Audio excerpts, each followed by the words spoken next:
Hello and welcome to the Daily News Describer, where we take up important articles of the day from the Hindu newspaper and discuss them in detail as per your demands. Articles to be covered today include PDS system, that is public distribution system in India. Next to that is Women's Reservation Bill. After that is impeachment of President in India and USA. And last one is prison reforms. So let's start with the first one, public distribution system, that is PDS system. Public distribution system is a government run program that aims to distribute essential food items to the country's economically vulnerable populations at subsidized rates at low prices, and it plays a crucial role in ensuring food security for millions of Indians. And in this article, we will cover the public distribution system in India in detail.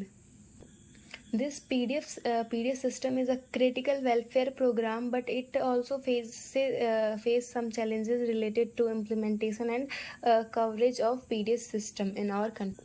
The public distribution system evolved as a system for distribution of food grains at affordable prices and management of emergencies. And over the years, the term PDS has become synonymous with the term food security in our country, and it also an important part of government's policy for management of food economy in the country. Public distribution system PDS evolved as a system of distribution of food grains at affordable prices and management of emergencies. Over the years, the term PDS has become synonymous with the term food security and is also an important part of government's policy for management of food economy in our country. PDS comes under the Ministry of Consumer Affairs, Food and Public Distribution. Firstly, I am going to describe all the objectives of PDS system. The PDS system is to provide essential food items at affordable prices to vulnerable sections of the population, and it is also for stabilize prices of essential commodities in the market, and it also prevents hoarding and black marketing of food grains, and it also reduces hunger and malnutrition among economically disadvantaged communities. The PDS system is operated under the joint responsibility of central and state government or union territory governments. The central government through Food Corporation of India FCI has assumed the responsibility for procurement, storage, transportation and bulk allocation of food grains to the state. Farmers supply their food crops to Food Corporation of India at a price that is MSP, minimum support price.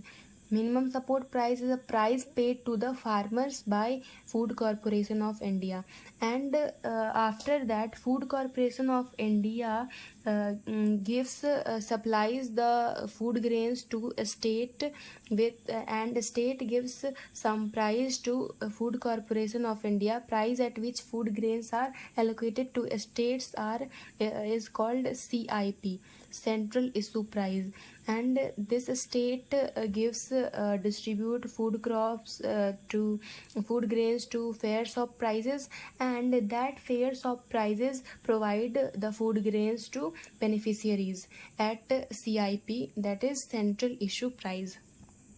This is the whole process how food crops are provided to the beneficiary from farmers. It is not a direct process. Now when here is some data about minimum support price, MSP. MSP is a price at which the food grains are bought from farmers. Food grains are bought from farmers by Food Corporation of India. This price is called MSP. It is a price paid to the farmers, and it is paid by Food Corporation of India, recommended by Commission for Agriculture Cost and Prices, CACP, and it is declared by the central government.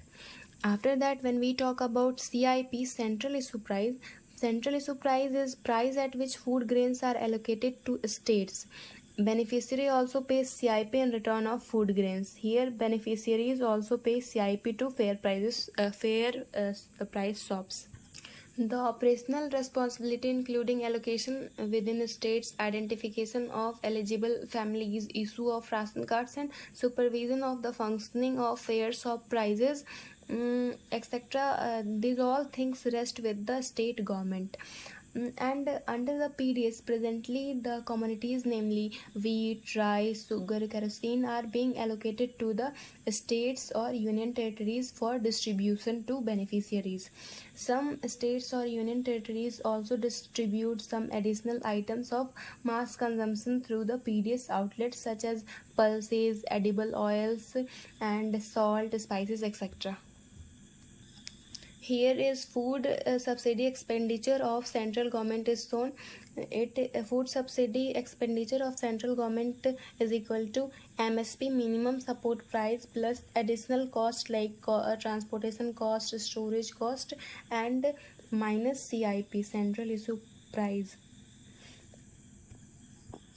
National Food Security Act NFSA controls public distribution system. And here is Essential Commodities Act of 1955. The Public Distribution System Control Order 2001, which regulates prices of food crops, cultivation of crops as storage, distribution of food crops. The ordinance amends the Essential Commodities Act to allow the Government of India to delist certain commodities as essential, allowing the government to regulate the supply and prices only in case of war, famine, calamities, natural calamities, extraordinary price rises. Next to that is People's Union for Civil Liberties, PUCL versus Union of India 2001. Here, the Supreme Court explicitly established a constitutional human right to food and determined a basic nutritional floor for India's impoverished millions of people.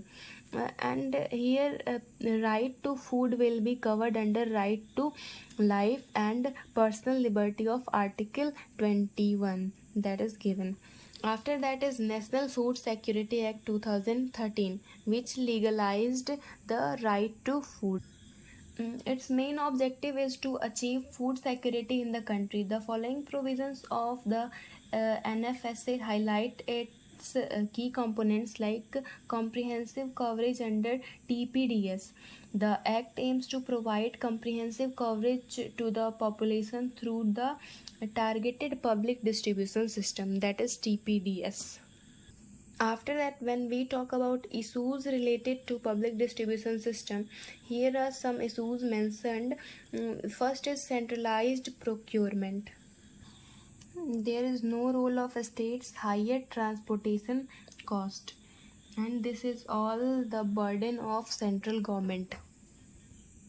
The food grains that have been purchased must be kept as buffer stock once responsibilities under TPDS has been fulfilled. Although there has been a significant increase in purchasing FCI storage capacity, and it has not risen in step with the growth of purchasing.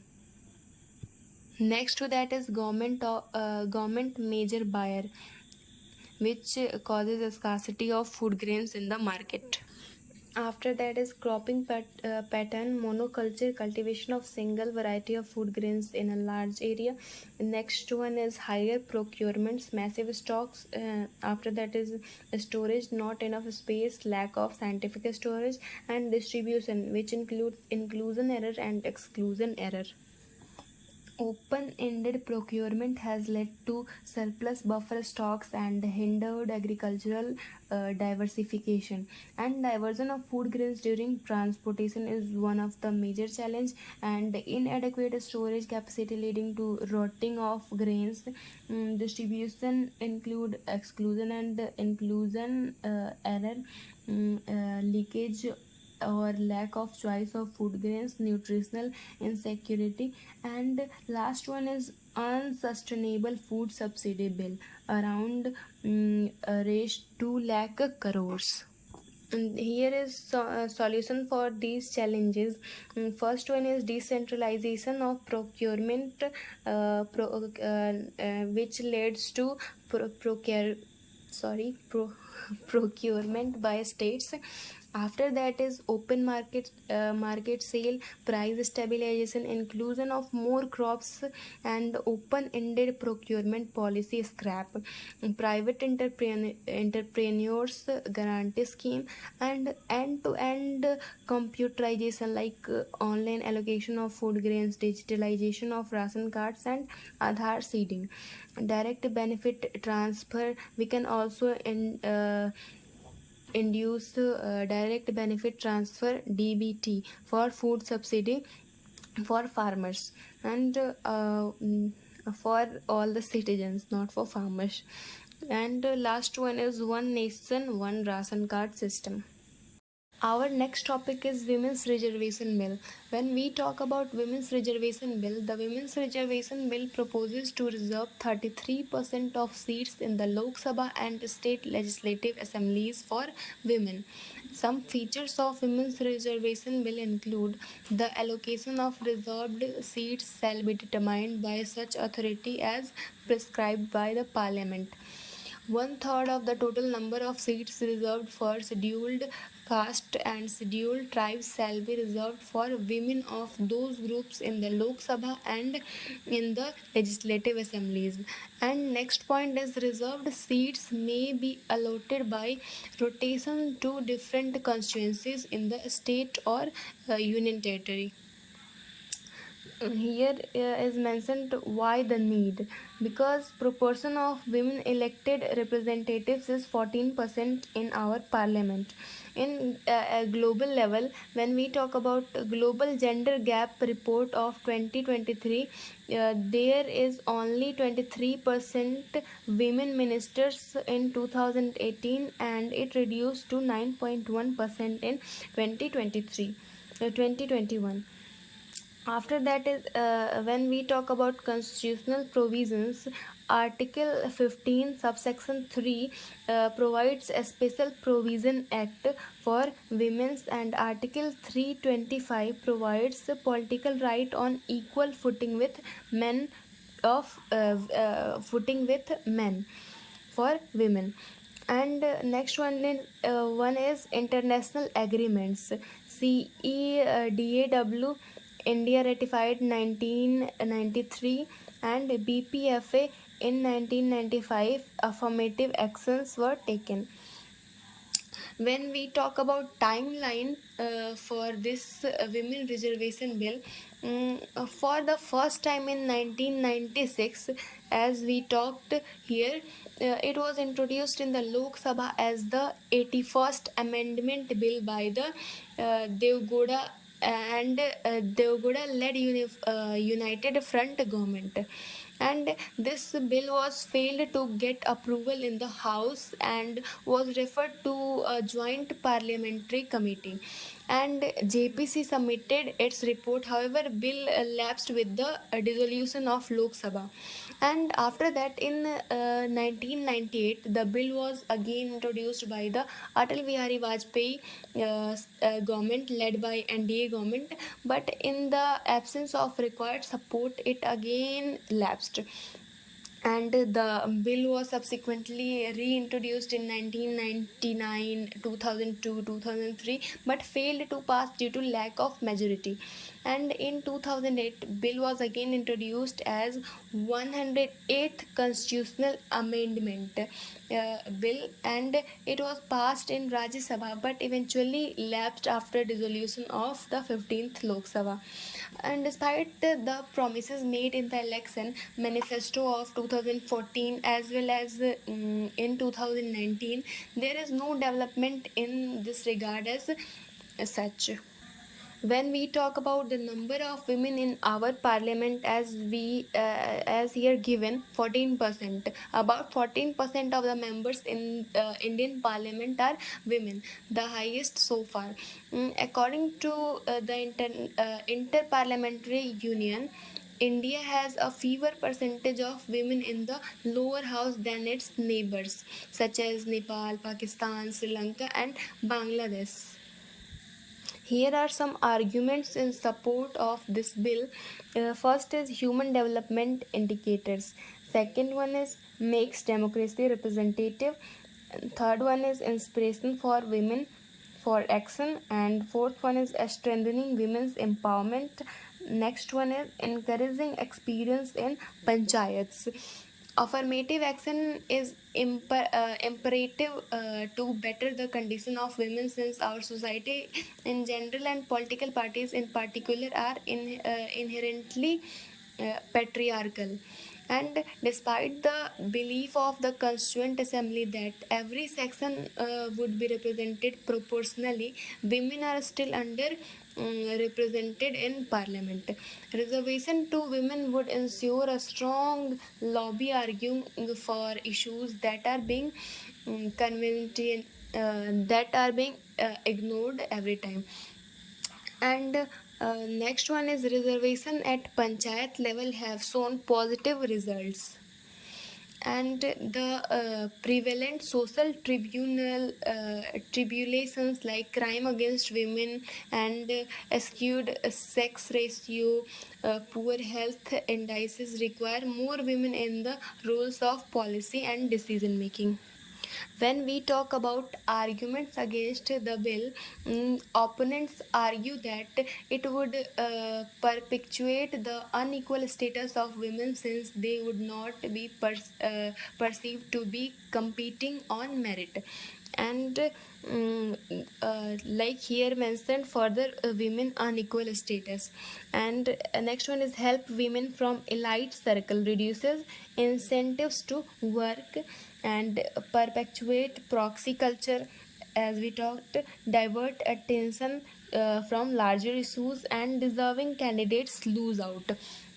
And they also contend that this policy diverts attention from large issues of electoral reform, such as criminalization of politics and inner party democracy. And the reservation of seats in parliament restrict choice of voters to women candidates.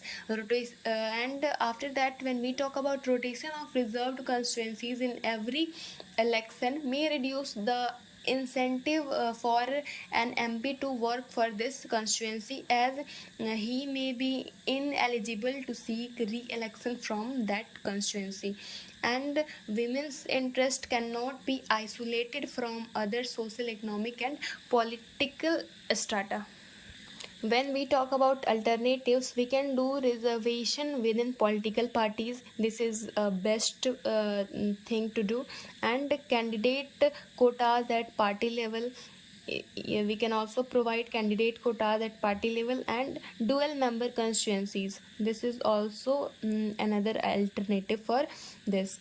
And when we talk about some way forward, political commitment plus rigorous evidences, change in male dominated value system, awareness and leadership development programs.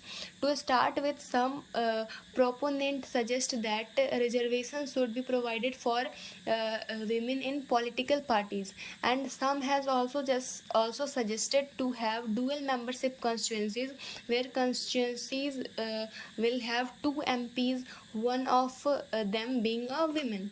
Until and unless women are not a part of policy making process, they cannot raise their voice for fellow women.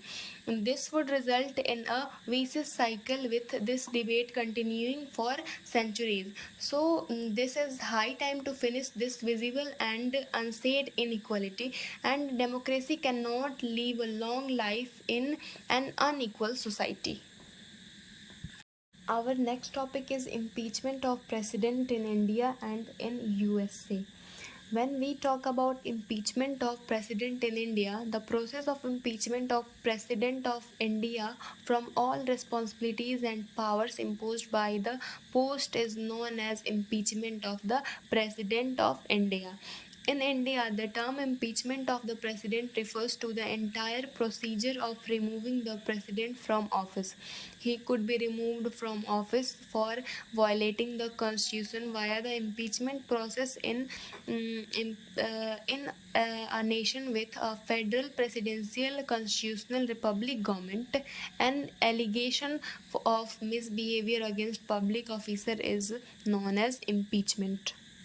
As here mentioned, the reason for impeachment of president in India is violation of constitution or some other factors also. Impeachment is the process of challenging the validity of something. It describes the process used to determine whether to strip a public office of all the power and duties that come with the position.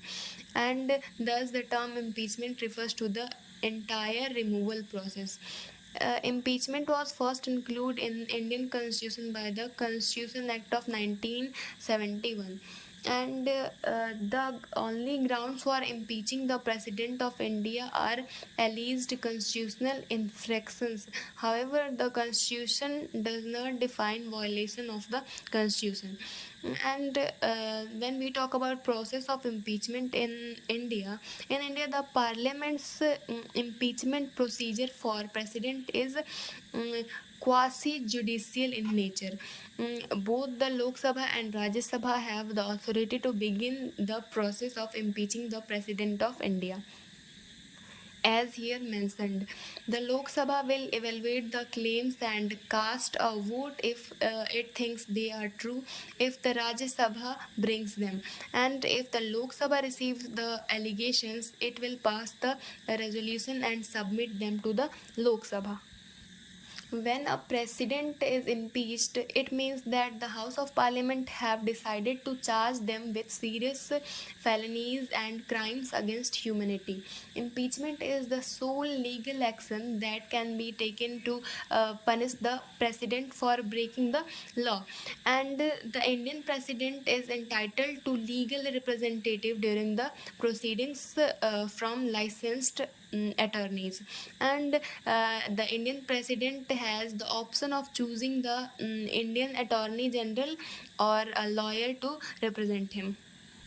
The impeachment process is a procedure to make public figures answerable for their deeds. The Speaker immediately creates a three-member committee consisting of Supreme Court Judge, Chief Justice Chief Justice of High Court, and an accomplished jurist who are impaired to hear the allegations as soon as he receives such notice. When we talk about impeachment of president in USA, there are two houses. The legislature of United States of America, that is Congress of the United States, consists of two houses. The Senate, the upper house, in which each state, regardless of its size, is represented by two senators, and the second is House of Representatives, that is lower house, like in India, to which members are elected on the basis of population. When we talk about reason for impeachment in America or USA, the USA Constitution states that the president can be removed for conviction of treason, bribery, or other high crimes, or misdemeanors. Okay.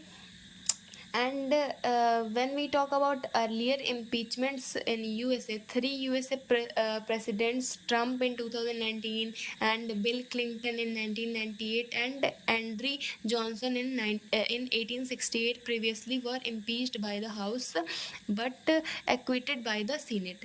Thus, no USA president ever have been removed from office through impeachment. When we talk about mechanism of impeachment of president in USA, the procedure of impeachment of president is in USA. Any member of the House of Representative can introduce resolution of impeachment if they suspect the president is guilty. and the House of Representatives considers the set of charges if a simple majority, like a majority of 51% members, like I have mentioned here, 51% of members support impeachment, the process moves to trial. And when the trial begins, the Chief Justice of Supreme Court presides over it, while members of uh, House from the prosecution and senators act as the jury. The president can appoint defense lawyers also, and at the end of the trial, a Senate vote delivers to the outcome. Here, Senate votes two-third of majority, and if at least two-third of majority, that is 67% of senators find the president guilty, he is removed from the office and the vice presidents take over the remainder of the term. And our last topic is prison reforms. When we talk about prison reforms, recently the Prime Minister suggested prison reforms to improve jail management and recommended repealing obsolete criminal laws. And at the 57th All India Conference of Director Generals, Inspector Generals of Police, organized by the Intelligence Bureau, when we talk about the key highlights of Prime Minister's address, he emphasized on the importance of national data governance framework for smoothing of exchange across agencies. And he talked about leveraging technology solutions like biometrics, etc., and the need to further strengthen traditional policing mechanisms like foot patrols. He also emphasized on enhanced cooperation between the state police and central agencies to leverage capabilities and share best practices, replicating the model of conference at the state and district levels for discussing emerging challenges and evolving best practices among their teams. These prison reforms are administered by state government and governed by Prison Act of 1894. When we talk about why the need for prison reforms, this is for overcrowding, no separation of under trial inmates, and health consequences of imprisonment and poverty, and severe staffing crunch issues which are related to prisoners, lack of female staffs, prisoners, and detrimental social impacts. The prison administration is an important component of the criminal justice system. And earlier system of prison with punitive attitude, where inmates were forcibly confined and deprived a variety of freedom as a form of punishment, has changed with a change in social perception towards prison and prisoners. It is now treated as correction or improvement facility, which itself indicates that there is more emphasis on reformation of prisoners than to punish them. And when we talk about structure of criminal justice system in India, the criminal justice system is composed of government agencies that enforce the law and correct the criminal behavior. It has four systems like legislature, enforcement. Legislature include parliament, enforcement include police, and adjudication include courts, and correction include prisons and community facilities. When we talk about reform measures taken, Justice A.N. Mullah Committee was formed, recommended to develop an All India Prison Service, AIPC. Model Prison Manual was represented in 2016. Modernization of Prisons Project, Security of Indian Jails, Training and Correction of Prisons, and opening of NGOs to educate prisoners, vocational training courses for prisoners for employment after completing their prison sentences, and recreational activities for better mental health of prisoners, and some seminars are organized for their legal rights and for health problems, to solve issues related to their health problems. Both substantive and procedural aspects of Indian criminal justice system were designed with the purpose of ruling the nation in British colonial time, and in human behavior behind bars. Over the years, critics have repeatedly complained about the indifferent and even inhuman behavior of prison staffs. Overcrowding is also a problem. Many prisons in India are overcrowded with facilities designed to hold a certain number of inmates being filled beyond capacity, and inadequate staffing problem is also major. Many prisons in India are unstaffed, which can lead to poor conditions and lack of security. When we talk about some way forward for this, making prisons correctional institutions, the ideal policy prescription of making prisons into places of rehabilitation and correctional institutions will only be achieved when the issue of unrealistically low budgetary allocation, high workloads, and unmindfulness of police regarding procedural safeguards are addressed. Here are mentioned dealing with prisons in a country. There is a need to reduce overcrowding. There should be open prisons and parole furlough system and fast track courts.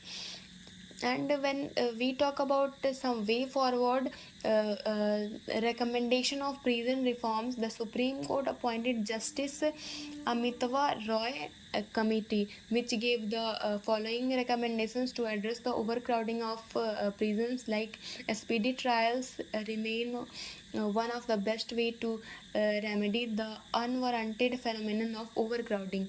There should be at least one lawyer for every 30 prisoners, and which is not the case at present. The concept of plea bargaining, in which the accused admits guilt for a lesser sentence, should be promoted. There are more things like improving prison management. This includes providing proper training and resources to prison staffs, as well as implementing effective systems for monitoring and accountability. Here are some points like use of technology, introducing GPS trackers to track prisoners, National Commission for Prisons, grievance redressal mechanism, addressing healthcare needs and skill developments to prisoners. This also includes providing basic amenities such as clean drinking water, sanitation, and medical facilities to inmates. That's all for today's discussion. Stay connected for more video updates. Thank you.